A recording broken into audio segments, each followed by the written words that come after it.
La fila de personalidades con las cuales estás acostumbrado a trabajar y a colaborar no se agota solamente en Parker, ni se anota en Michel Roland, que realmente también ha impuesto un estilo de vino, una persona que asesora centenares de bodegas simultáneamente y lo hace exitosamente. Pero también has tenido el honor de trabajar con el presidente Al Gore en el tema del cambio climático. Cuéntanos un poquito de esa experiencia. Yo a Gore lo conocí en el año 2006. Él hizo un training en España para formar gente que pertenezca a su grupo de Climate Project. Básicamente lo que él te pide es que le ayudes a desperdigar el mensaje de que hay que hacer algo para luchar contra la crisis climática, como le llama él, ¿no? Entonces yo después de este training organizamos el segundo Congreso Mundial de Cambio Climático y Vino y él era el invitado de honor. Él hizo la clausura y después ya hizo una selección un poco más exhaustiva, invitó a 80 de sus presentadores, colaboradores más activos a Holanda, donde volvimos a tener un training con él y ahora tengo la suerte de, mira, el día antes de venir de España me llegó la confirmación de que me han nombrado Board Advisor de The Climate Project, lo cual me enorgullece muchísimo, es un reconocimiento al sacrificio que hemos hecho por crear conciencia del cambio climático en el mundo del vino, ¿no? Yo ahora tengo otro de mis ídolos, que voy a tener la oportunidad de colaborar con él. Tenemos el tercer Congreso Mundial de Cambio Climático y Vino, que se hace los días 13 y 14 de abril en Marbella, en España, y en este caso el invitado de honor es Kofi Annan, el secretario de las Naciones Unidas, que viene con un discurso muy interesante, que es, él invita a las empresas a convertirse en líderes en lo que es sostenibilidad y cambio climático.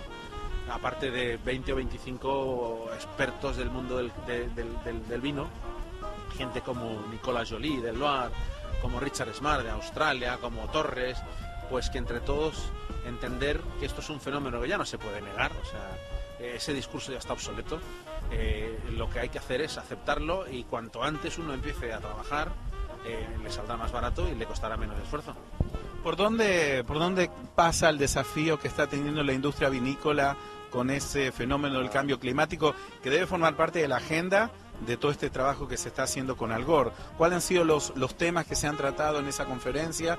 ¿Cuáles han sido los compromisos? ¿Cuál ha sido la visión? Porque estamos viendo que están apareciendo regiones vinícolas nuevas a cambio del cambio climático. Estamos viendo vinos que alcanzan hasta los 15 grados de alcohol, para algunos cuestionables, para nosotros los enólogos a veces nos cuesta mucho encontrar los equilibrios de acidez y graduación alcohólica, pero ¿cuál ha sido el espíritu, cuál ha sido el compromiso, qué es lo que se está buscando en esas conferencias que se están brindando?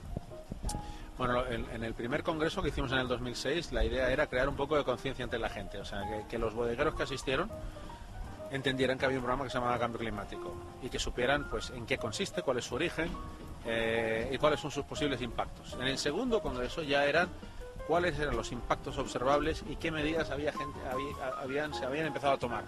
Y en este tercer congreso ya no es hablar de si ha subido o bajado la temperatura o cómo está afectando el cambio climático, es decir, mire, aquí hemos visto un caso que se ha aplicado esta técnica y el resultado ha sido este. Por ejemplo, Concha y Toro y Viña Emiliana de Chile vienen con un estudio que se hizo de las riberas de los ríos. Por estudios de satélites, mediante fotografías, termofotografías, se dieron cuenta que la temperatura en las riberas de los ríos era 1 o 2 grados más baja que en el resto donde estaban las plantaciones.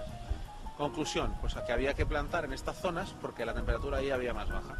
Sale el vino, que se llama la serie Riberas, y lo importante es que la teoría se ha convertido en realidad con un vino que es bueno.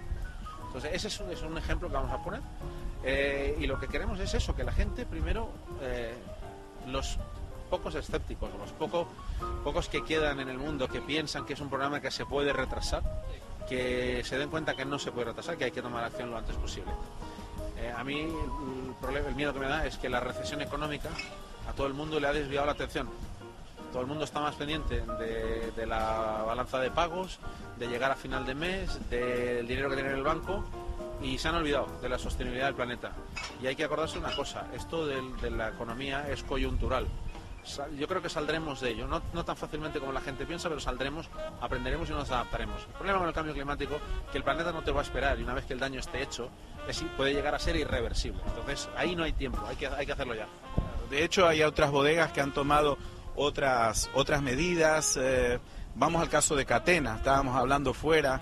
Catena acostumbra a hacer blend de microclima y se están buscando viñedos con mayor altitud para compensar un poco las desproporciones de temperatura que tenemos bajo, aprovechar mejor las amplitudes térmicas. Pero decía que estábamos viendo vinos de 15 grados de alcohol. La gente a veces, sobre todo en los mercados relativamente jóvenes, se lo encuentra como que, tiene más grado de alcohol, mejor, pero ¿estamos ante presencia de vinos mejor conceptuados o estamos más cerca de una desproporción del equilibrio del vino? Mira, ahí hay varias enfoques, ¿no? Hay regiones como Burdeos, como Rioja, que gracias al cambio climático y por supuesto también a mejor viticultura, a mejor enología, han logrado sacar las mejores cosechas de los últimos años. Burdeos en la última década ha sacado las que se suponía que iban a ser las mejores cosechas de la historia, la 2000, la 2005, la 2009 y ahora dicen que la 2010 va a ser la bomba. Pero esos vinos ahora, donde el Cabernet, el Merlot alcanza una madurez perfecta, no sería posible si no hubiera existido el fenómeno del cambio climático. Entonces tú me dirás, bueno, entonces el cambio climático es bueno. Por ahora sí. El problema es que esto es una curva ascendente y llegará un momento donde todo lo que es bondad se va a convertir en perjuicio. Y ahí es donde tenemos que pararlo. Si lo logramos parar ahora, genial para Rioja, genial para Burdeos, porque van a sacar unas cosechas fantásticas como Alemania que no desclasifica una cosecha desde hace una década, ¿no? Porque ¿cómo sería de extremo el clima en Alemania que se clasifican los vinos alemanes en base a la cantidad de azúcar que tenían en el momento de la vendimia? Pues eso ya no es un issue, como dicen los americanos, ya no es un problema, ¿no?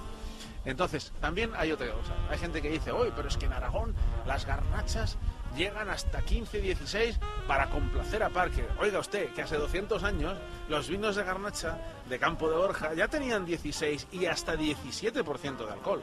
Lo que se ha hecho es mejorar la enología, mejorar el tipo de barricas, unas prácticas mucho más higiénicas, mucho más saludables, con lo cual los vinos son más elegantes. Pero de que una garnacha tiene que dar alcohol alto, la da aquí y en cualquier parte.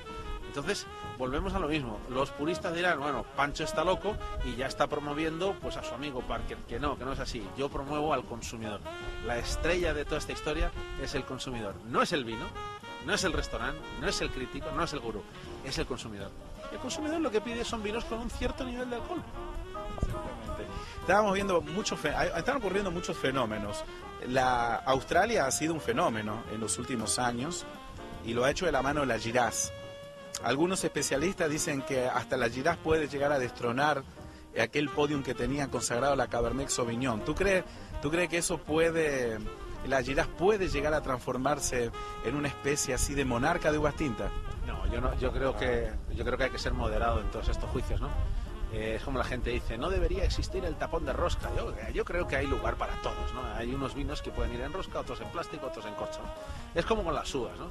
La Shiraz es una uva fantástica. Es una uva que da unos vinos de corte moderno, que es el tipo de vino que anda buscando el consumidor de hoy en día.